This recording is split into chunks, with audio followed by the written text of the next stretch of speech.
Welcome, illustrious guests. Mero, who do we have in the building today? A singer, songwriter, producer, guitarist, all around phenom. Phoebe Bridgers in the house, y'all. You know what I'm saying? Make some noise. Phoebe Bridgers in the building. Thanks for joining us. How's it going?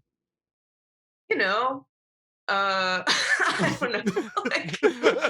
She's like, damn, do I have to live up to the intro? It's you know. Has the SNL performance, did that change? Was like that a life-changing event, or was that just like yeah? Like where does check it off my list. Where does that rank in the Phoebe experiences? Very, very high, but also, yeah, I don't know. I I pretty much had like diarrhea all day from Oh, wow. So, but it was great. It was. I think I was more excited for it to be over because it was so nerve-wracking, but it was really cool. Are you tired of being asked about the guitar at the end? Yeah, I forgot that if you talk about the same thing in interviews, they'll pull it as the pull quote. And so I have like at least 5 that are the pull quote is me talking about it. Like I released some sort of statement about it. Right. But did you even think it was going to be that big a deal? Not at all. I have friends who do it all the time. I definitely didn't think so. Yeah, it was totally weird because I was on Twitter that night and like older dudes were like really livid about it. Like you desecrated one of the most sacred laws of rock and roll. How dare she? My favorite take was someone was saying you basically hate workers. Did you even bother reading those kind of stuff, or did you just like let that wash over your back? I want to make my Twitter bio, I hate workers now. Yeah, I definitely hate workers. No, I didn't think twice about it, especially because, got that guitar with my own money. Exactly. If you've ever seen a James Bond movie, they blow stuff up all the time. It costs way more money than like $90. Cars, buildings and shit. Like, yeah. What's the little guitar? You feel me? Totally. I went to Sam Ash. I got this shit for sale. You're a singer-songwriter, so we all know, you know what I'm saying? Learning the industry. The big bags come with songwriting. Is there anybody that you like are like, damn, I want to write a song for them? Because I know I can write a banger. I have a really hard time with bangers. So I would be intimidated, but I'd love to someday flex the muscle and write some huge pop song. I just if I could, I would have already. So Right. What is your songwriting process like? Is it more like you sit down and you're like, I'm going to write a song about this particular topic? Or is it like the song is inside of you and you just need to transcribe it, if that makes sense?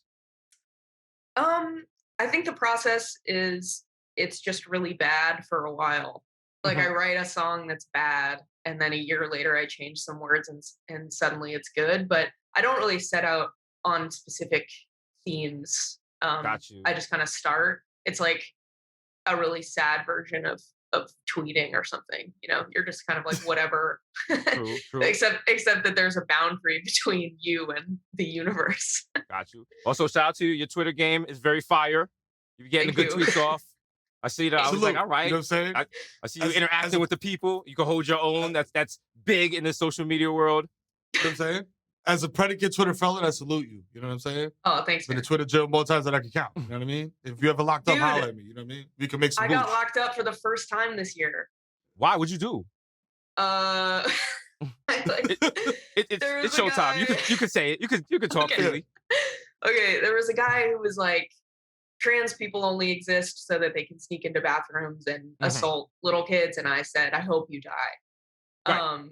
So they banned me from Twitter, and I was like, that's fair. It's fair. Oh wow. Whatever. How long was the Twitter ban?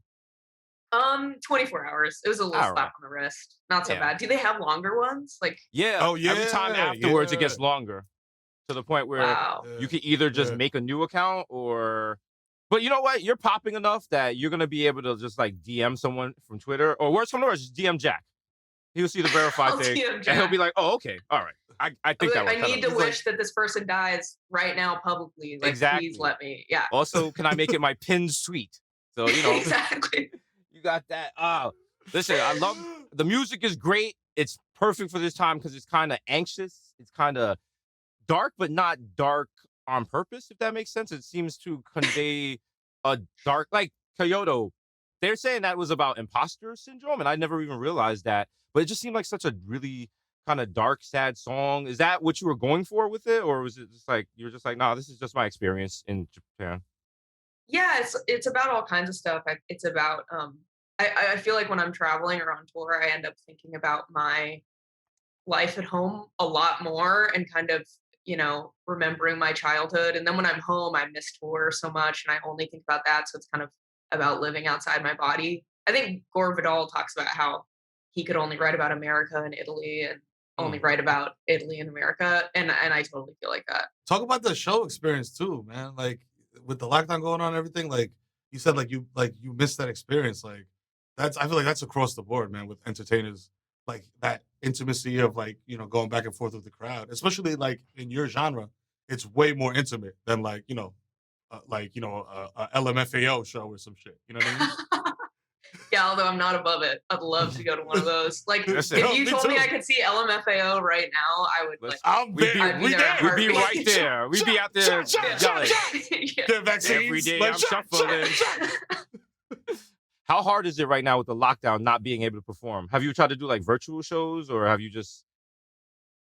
Yeah, I've done a lot of virtual shows. It's nothing like a show, but it's something, Right. And I feel like if I was doing virtual shows and people were out in the world, that would suck. But because Mhm. everybody's at home, like way more people watch, way more people are into doing something weird or, being a part of some weird contest or like Yeah. people are so bored that it feels like there's an easier way to connect. Okay. So how are you passing your time in the lockdown? Are you like just making songs? You just watching TV? Are you cooking? What's Phoebe doing? Watching TV, lots of takeout. Like Mhm. I did go through the like, you know, baking phase for about 4 seconds and then I started ordering like pad see Yes. ew every day. Uh and like Feel you. yeah, I don't know, stopped functioning as a normal adult. I think we all went through that stage. We all were just like, I'm gonna be a baker. I'm gonna make bread. And then now we're just like, no, this is ridiculous. Yeah. I want to get outside. This is the dumbest thing ever. Uh, what else you working on? What other projects should we be looking out for from you? You got anything big down the line you can talk about? Um, well, I mean, this album cycle has been so long that I think the next thing that I'm gonna do, I started a record label over lockdown, which Oh, is nice. so dumb, but I did. And yeah, so we have some cool stuff that I'm working on and can't wait to kind of take a back seat and work on somebody else's records for a Nice. while. Yeah. I know this like up and coming reggaeton artist, you know what I'm saying? You might want to sign this guy, the Kid Mero. I don't know if you've ever heard of him, you know what I'm saying? He's Oh, pretty yeah. popular. He's on Let's the go, TV. dude. Listen, what I'm saying? make it Let's go. happen. Yo, Phoebe, thank you for taking time out your busy schedule to talk to us. Listen, everyone that comes on our show gets an illustrious neon sign. What would you like your neon sign to say? Mine has to be live, laugh, love. People get shit for it, but honestly, like if we all every time we read live, laugh, love, if we all kind of took it to heart, I Mhm. think that the world would be a happier place. So Right, so totally. live, laugh, love. That's a quality sign. Everyone give it up for Phoebe Bridgers in the building.